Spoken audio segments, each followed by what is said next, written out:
Do you have a ChatGPT account yet? If not, what are you waiting for?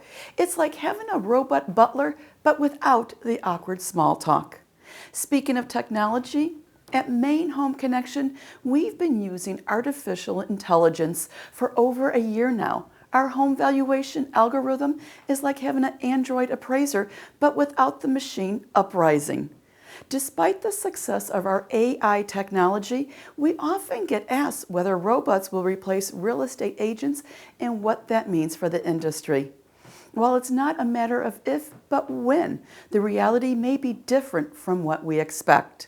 Once the robots take over, they might question whether it's worth it. After just 2 weeks of missed appointments, unsigned documents, unreturned calls, a 24/7 schedule, and second guessing, they just might decide to leave it to the humans.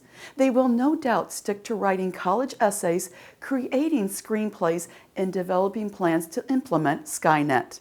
The real estate industry? That can be left to the realtors.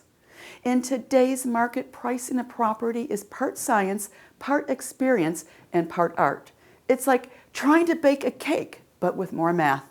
And let's face it, no machine is ready to do that yet. So if you're thinking of selling in 2023, let's chat soon. We'll help you price your home using our secret ingredient, human intuition. I'm Laura Sosnowski of Maine Home Connection, and I invite you to imagine more. And if robots do take over, just remember, we warned you.